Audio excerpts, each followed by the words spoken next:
한국직업방송과 연합뉴스TV가 함께 만드는 취업 전문 뉴스 투데이 고용플러스입니다.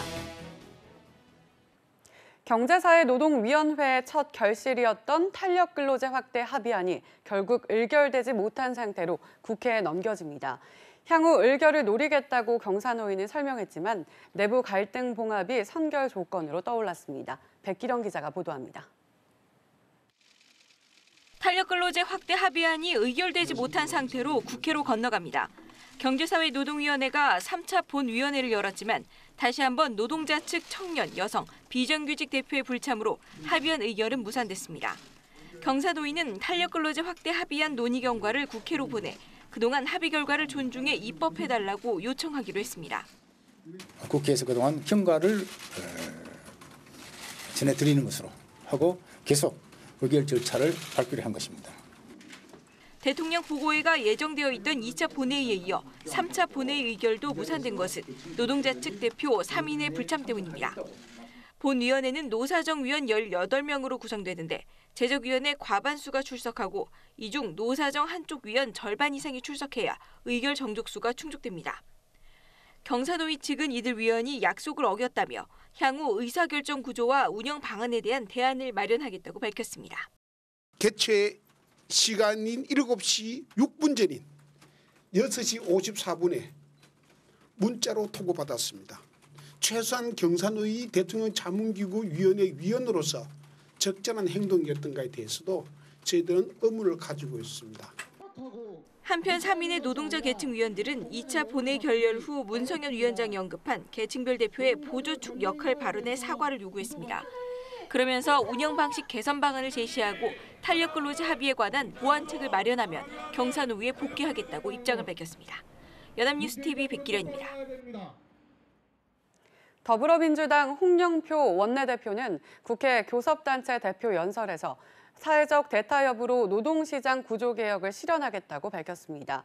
홍 원내대표는 대기업과 공공부문 정규직 노조를 향해 임금 인상 동결을 촉구하는 동시에 노동의 유연성도 높여야 한다고 강조했습니다. 정영빈 기자가 보도합니다. 민주당 홍영표 원내대표는 노동시장 양극화를 해결하기 위한 해법으로 덴마크의 유연 안전성 모델을 꺼내들었습니다. 사회적 대타협을 통해 노동시장의 유연성과 안정성을 동시에 높이겠다는 것입니다. 덴마크는 기업의 인력 구조 조정을 쉽게 허용합니다. 대신 직장을 잃어도 종전소득의 70%에 해당하는 실업급여를 최대 2년간 제공하고 전직훈련 등 안정적인 구직 활동을 지원해 줍니다. 실업에 대비한 사회 안전망 강화를 위해 현재 9조 원 규모인 실업급여를 26조 원 규모로 확대하자고 제안했습니다. 대기업과 비정규직 간 임금 격차를 줄이기 위한 고임금 근로자들의 결단도 촉구했습니다. 고임금을 받는 대기업 공공부문 정규직 노조가 3년 내지 5년간 임금 인상을 자제하는 결단을 내려주어야 합니다. 호봉급 비중 축소와 직무급, 직능급 확대를 골자로 한 임금 체계 단순화, 공공부문 임금 공시제도 도입 등도 제시했습니다. 야권은 경제 위기에 대한 진단과 해법 제시가 제대로 이루어지지 않았다고 일제히 비판했습니다. 한국당은 민심과 거리가 먼 부분이 있었다고, 바른미래당은 자화자찬만 있었다고 날을 세웠습니다. 평화당은 포용성장을 얘기하면서 성장 전략에 방점을 찍었다고 비판했고, 정의당은 구체적인 방안은 언급하지 않았다고 지적했습니다. 연합뉴스TV 정영빈입니다. 보건복지부가 각종 복지 인프라를 확대하고 일자리도 더 만들겠다는 내용을 담은 올해 업무 계획을 발표했습니다. 먼저 노인과 장애인을 시설이 아닌 지역사회에서 돌보는 커뮤니티 케어 시범 사업을 오는 6월부터 시행합니다. 이를 위해 올해 10만 7천 명을 시작으로 2022년까지 복지 관련 일자리 40만 개를 늘리기로 했습니다. 인프라와 일자리를 확대해 일명 돌봄 경제를 활성화하겠다는 계획입니다. 또 제2의 한유총 사태를 막기 위해 2021년까지 국공립 어린이집을 550곳 이상 늘려 공공보육 이용률을 40%까지 높이겠다고 덧붙였습니다. 삼성이 전자 계열사를 필두로 올 상반기 대졸 신입사원 공채 전형을 개시했습니다. 삼성전자, 삼성전기, 삼성 SDS, 삼성 SDI, 삼성 디스플레이 등 전자 계열사는 11일부터 2019년 상반기 3급 대졸 신입사원 공채를 위한 서류 접수를 시작했습니다. 원서 접수는 12일 삼성카드 등의 금융 계열사, 13일 삼성바이오로직스 등 비전자 제조 계열사로 이어져 모두 5,000명 이상 뽑을 것으로 예상됩니다. 삼성의 올해 전체 채용 규모는 10,000명에 이를 것으로 전망됩니다. 자동차 공장은 가동률이 50% 아래로 밑돌면 공장 폐쇄 수순을 받는 경우가 많습니다. 자동차를 만들면 만들수록 손해가 나기 때문인데 한국 GM과 르노 삼성에 이런 경고등이 켜졌습니다. 현대 기아차는 중국 시장에서 고전을 하고 있을 정도로 자동차 업계가 시련을 겪고 있는데요. 배삼진 기자입니다. 지난해 연간 10만 대 내수 판매가 무너진 한국 GM. 올해 들어 월간 판매량은 1, 2월 모두 5,000대 초반 수준에 머물렀습니다.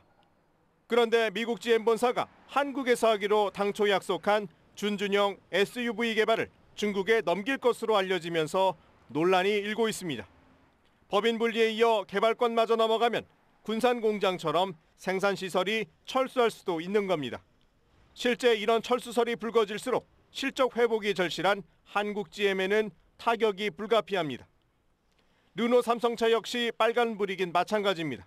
지난 8일 노사 합의가 불발되면서 노조는 또다시 부분 파업에 나섰습니다. 임금 인상에다 인력 배치 시 노조의 동의를 받는 방식까지 요구했는데 타협이 쉽지 않다는 분석입니다. 올해 9월 이후 수출용 생산 물량을 확보하지 못하면 공장 가동률은 50%대로 떨어지고 생산 인력 감축이 이어질 것이란 불안감이 감돌고 있습니다. 해외 상황도 심각합니다. 다음 달부터 중국 베이징 1공장 가동을 중단하는 현대차에 이어 기아차도 중국 엔청 1공장 가동 중단을 검토하기로 했습니다.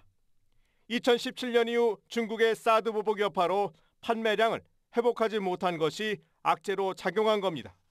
글로벌 160여 개에 있는 퍼져 있는 자동차 공장들하고의 생산성을 상대적으로 비교해서 우리가 생산성 우위, 기업하기 좋은 조건을 만들지 않는다라고 하면 기업의 투자를 기대할 수 없습니다.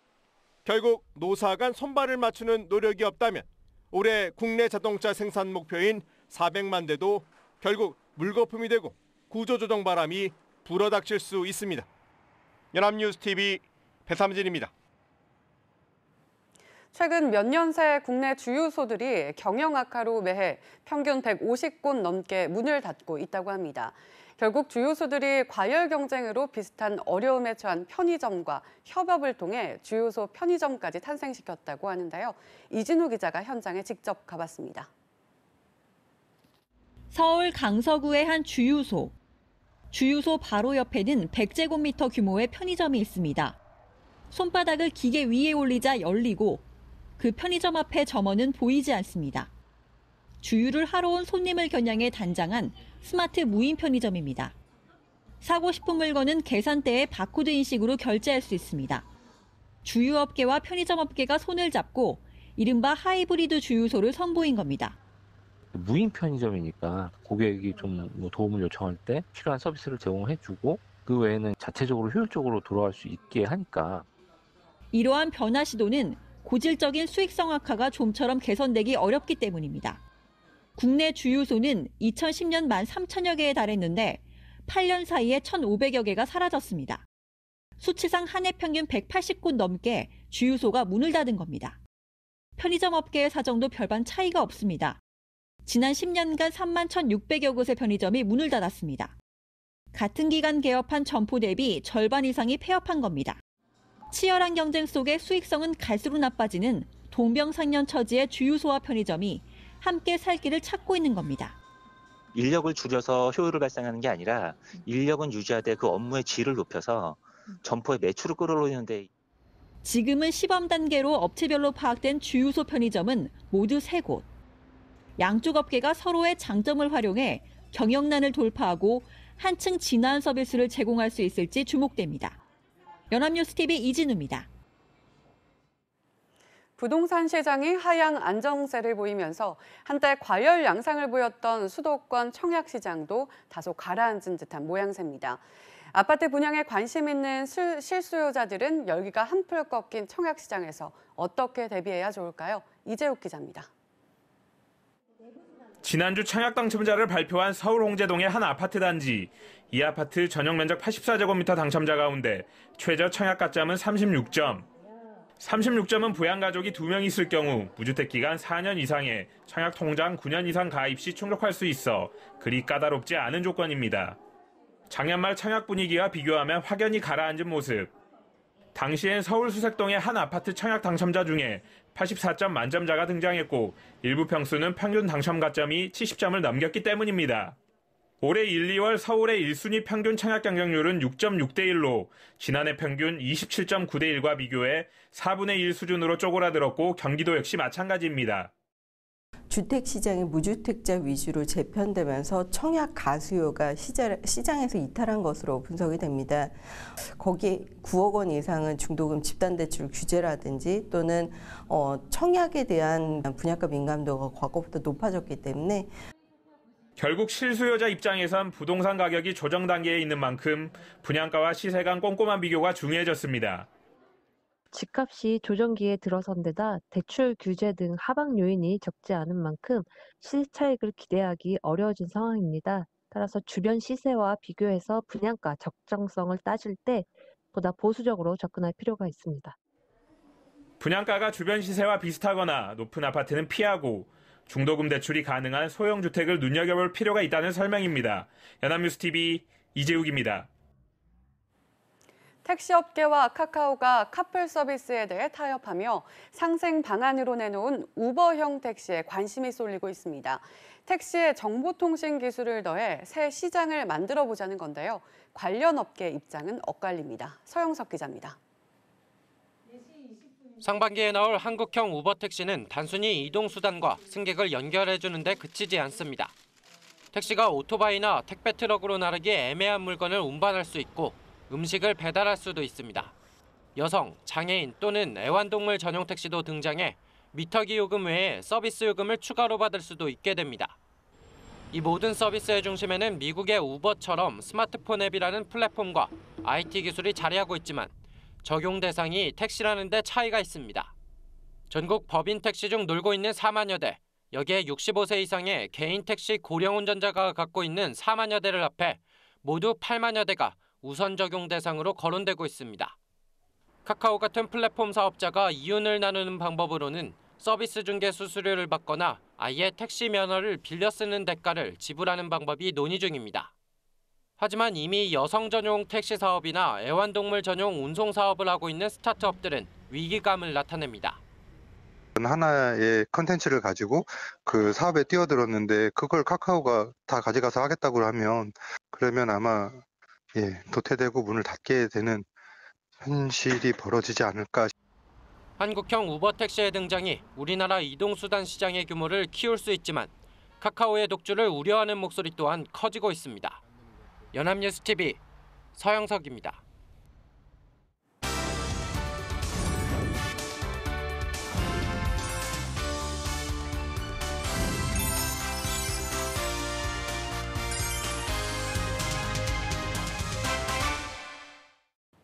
사회적으로 핫한 이슈를 키워드로 알아보는 핫키워드 시간입니다. 안치홍 아나운서 안녕하세요. 안녕하세요. 핫키워드 시간입니다.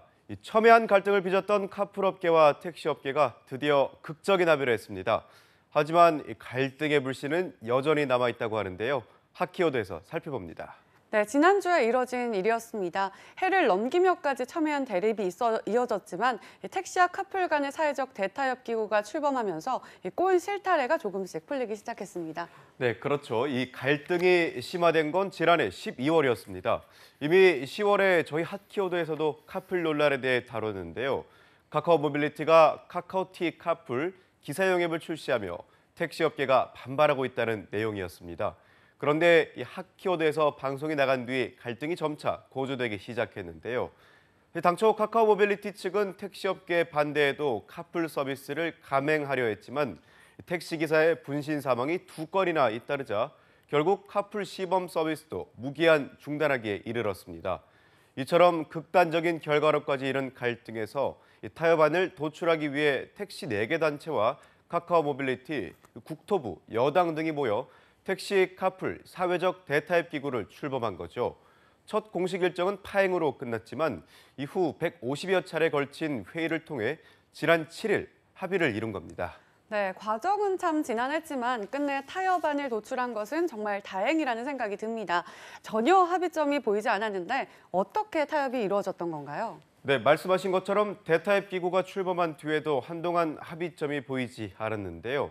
가장 큰 이유는 카풀 허용 시간 때문이었습니다. 카카오 모빌리티는 이용자 확대를 위해 하루 2번의 운행 횟수를 고집했고 택시업계는 출퇴근 2시간에만 카풀을 허용하라고 요구해 왔는데요. 그런데 최종 합의안엔 카풀 서비스는 본래 취지에 맞게 출퇴근 시간인 오전 7시부터 9시, 오후 6시부터 8시 이렇게 하루 4시간씩 허용하되 토요일과 일요일, 공휴일은 제외시키는 내용을 담은 겁니다. 네, 양측이 조금씩 양보를 하면서 합의안에 도출이 된 거네요. 그럼 이외에도 추가로 협의된 내용이 있었나요? 네, 정부와 국토부가 함께 나서서 택시 월급 제도 시행하기로 했습니다. 즉, 산악금 제도로 인해 택시의 승차 거부와 불친절한 서비스가 발생한 것이라 본 겁니다. 그래서 월급제가 도입되면 승차 거부도 사라지고 서비스의 질도 높아질 거란 관측인데요. 또 국민 안전을 위해 초고령 운전자의 개인 택시를 줄이는 방안도 추진하기로 했습니다. 네, 극한 진통 끝에 타결한 합의안이지만 나름의 성과가 있는 것으로 보이는데요. 네, 정부와 택시업계 카풀 업체인 카카오 모빌리티가 힘을 합쳐 합의를 이끌어왔기 때문에 환영할 만한 소식이긴 합니다. 이로써 택시와 모빌리티 서비스가 상생할 수 있는 길이 열렸기 때문인데요. 하지만 여전히 해결해야 할 문제는 남아 있습니다. 일단 보시다시피 카풀 업체는 카카오 모빌리티를 제외하고는 사회적 대타협 기구 협의에 참여하지 않았기 때문에 이들에 대한 동의 문제가 남아 있습니다. 카풀 중개 서비스 업체 플러스는 이달부터 무상 카풀, 그러니까 별도의 이용료 없이 카풀 이용자가 자발적으로 운전자에게 팁을 주는 것으로 비용을 지불하는 서비스를 실시하고 있는데요. 그래서 플러스 측은 법적으론 카풀이 무상으로 제공되기 때문에 이번 합의와 관련이 없다고 선을 그은 상태입니다. 플러스뿐만 아니라 다른 카풀과 공유 차량 서비스 업체는 여전히 24시간 서비스를 제공하고 있는 상황이라 합의안을 받아들일 수 있을지가 미지수인데요. 또한 카풀 업체 외에도 소카, 타다와 같은 공유 차량 서비스 업체와 택시 업계와의 상생 방안도 풀어야 할 과제입니다. 네, 카카오 모빌리티가 카카오라는 공룡을 등에 업은 주요 카풀 서비스 업체이긴 하지만 국내의 다른 카풀 그리고 공유 차량 서비스 업체와의 합의에도 신경을 썼어야 했네요. 그렇습니다. 뿐만 아니라 카풀 허용 시간에 대한 불만도 나오고 있는 상황인데요. 택시를 가장 많이 이용하고 또 택시의 승차 거부가 가장 많은 시간대는 심야 시간인데 정작 이 시간대엔 카풀 서비스가 적용이 되지 않는다는 겁니다. 이 때문에 합의안에 정작 이용자에 대한 배려는 빠져 있다는 지적이 나오고 있습니다. 네, 정작 차량 이용이 가장 필요한 시간은 심야 시간대인데 결국 이렇게 된다면 이용자들의 불편은 여전히 계속된다는 뜻이네요. 그렇습니다. 또 초고령 운전자의 개인 택시 감차 방안에도 실효성 문제가 제기되고 있는데요. 만약 초고령의 연령을 65세 이상으로 한정하면 개인 택시 면허 보유자 16만 3천 명 중 총 5만 6천 명이 개인 면허를 반납해야 합니다. 그런데 택시업계의 주장에 따르면 이 면허값은 현재 1억 원 내외로 거래되고 있는데 이에 대한 보상을 과연 어떻게 할 것인지에 대한 대안이 나오지 않은 상황인 거죠. 만약 이 비용을 정부나 지자체가 지원한다면 결국 국민의 세금이 택시 면허를 사는 데 쓰이게 된다는 건데 이에 대한 국민적인 합의도 이끌어낼 수 있을지 의문인 상황입니다. 이 때문에 합의안은 도출됐지만 카풀에 대해 관련 업계는 물론 사회적으로 완전한 합의를 이루기까지 시간이 필요할 것 같다는 의견이 지배적입니다. 네, 지난 10월 카풀 논란에 대한 핫키워드를 끝내며 말씀드렸던 내용 기억하십니까? 정부가 얼마나 현명하게 기존 분야의 사업자와 새로운 사업자 간의 간극을 잘 조절하느냐, 이에 따라 공유 경제가 사회 갈등의 원인이 될지, 혁신의 성장판이 될지가 판가름될 것이라고 했는데요. 지금의 합의안은 아직 이 두 사안 사이에서 표류하고 있는 것으로 보입니다. 보다 현명한 합의안이 도출돼서 지금의 진통이 부디 혁신의 성장통으로 끝나길 바라겠습니다. 지금까지 핫키워드 안치홍 아나운서였습니다. 고맙습니다. 고맙습니다. 네, 지금까지 투데이 고용플러스였습니다. 오늘 저희가 준비한 내용은 여기까지입니다. 함께해 주신 여러분 고맙습니다.